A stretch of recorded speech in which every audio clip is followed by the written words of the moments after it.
right, so we're trying Facebook Live a different way. We're trying it through my mobile phone instead of my actual computers. So we are trying something a little different. So if you can't hear, you can't hear. C'est la vie. All right, so we're going to just do a little bit of this. Today's a little bit of a test, so I do apologize for last week not being here. As you guys may or may not know, I have a upper respiratory infection that is just like paralyzing. But anyway, that's why I sound like I'm out of breath all the time. I have about 50% lung capacity right now, so it kind of sucks a little bit.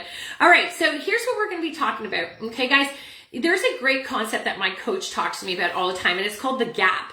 And you may have heard it, and this is a really good time of the year to sort of talk about the gap. One of the things that you're really looking at with the gap, okay, guys, is that it talks about and we didn't advertise this at all, so this is kind of a little impromptu today, but one of the things that we talk about with the gap, I don't like sitting down, that doesn't look good. Anyway, so one of the things that we talk about with the gap is how many people are consistently looking at where they aren't. Okay, so when we talk about the gap, we're referring to all the people who come to us and, let's hypothetically say, they made $300,000 this year in sales and their goal was $400,000. So what ends up happening is when we talk about the gap, we're referring to people who say, yeah, I know I made $300,000, but I wanted to make $500,000. I'm not happy with that. Or how come that person is doing that? Or I want to be here, or I'm not in the best physical shape, or this or that. So one of the things about the gap that we refer to is this, is that happiness is not something you pursue. Okay, you don't pursue happiness, and happiness is not something in the future either. Okay, so that's one of the biggest lessons that I coach on when we're talking about the gap. Happiness is where you start. Okay, it's not where you finish, right? So if you're always looking at your gap, and I'm going to give you a good example of this. When I have a coaching client who's, let's say, upset because they wanted to be at $500,000 and they're only at 3. What I do is I always go, take a look at the last 3 months, okay? 3 months ago, where were you? And where are you now? And what do you have now that you didn't have 3 months ago? Okay, maybe you only lost 5 pounds and your goal was 10. Well, you still lost 5. Okay, so you have to be happy with that, right? The gap is all about looking at where you were a few months ago and what is the progress you've made in the last 3 months. It doesn't matter how big it is, you have to be happy with it. So remember what I just said. Happiness is not something you pursue. Okay, there's a lot of people who are trying to chase it, and they're focused so much on what they don't have that they're always chasing happiness. They're not excited about it. Happiness is not somewhere where it's in your future, and happiness is where you start. It's not where you finish.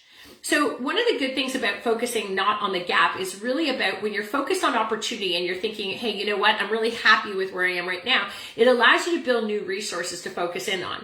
Okay, so it allows you to attract new relationships when you're happy with things. When you live in this constant state of what you don't have, or I'm going to be happy, or I'll be happy if I get that new car. I'll be happy if I get 5 new sales. I'll be happy if I have 3 new listings.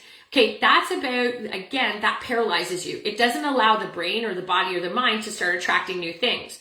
Okay, so what you really run into is you run into this gap of old resources and a stale way of thinking. Okay, so think about your gains, not your gap. Okay, that's one of the biggest things that I'm going to coach you on. And when you're in the gap, you have a very unhealthy attachment to external things. So for example, I need $1 million.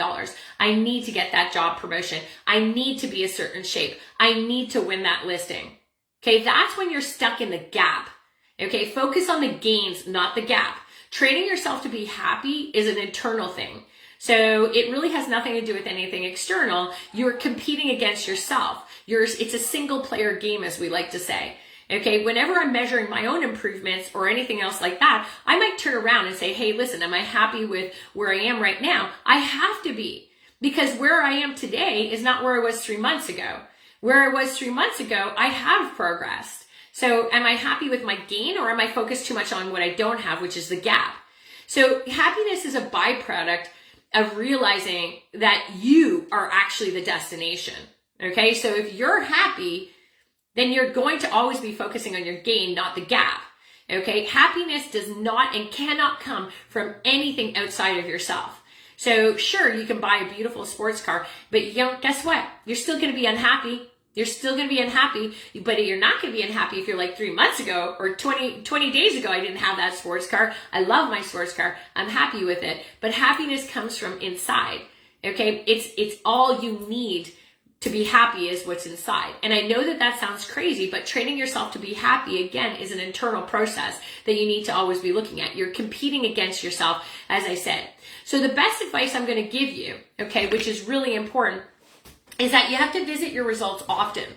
You need to be looking at your results all the time.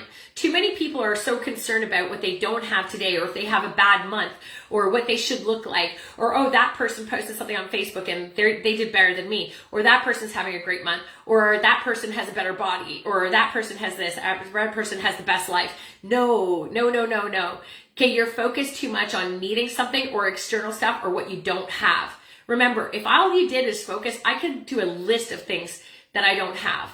Okay, a list of them, but I'm never focused against that. I'm always looking at my gains. How have I done? How are my results? I always focus on the gains, not the gaps. Okay, so the best advice I'm going to give you is revisit your results often. Write down in a journal almost every week, what did I accomplish this week that I didn't accomplish last week? And remember, the best advice I'm going to give you, play the long game. The long game is the best game to play. Too many people take a look at a very micro moment in time and they get depressed. They get unhappy about it. They're not pleased with it. But the truth is that, you know what? At the end of the day, if you focus in on the long game, then you don't have to worry about things so much. There's plenty of time to achieve the goals you want to achieve. If you're always focused on your gains, you're going to see that you'll be able to better focus on what you have currently and how happy you are right now. Okay? So focus on the gains, not the gaps, guys. And that's one of the best tips.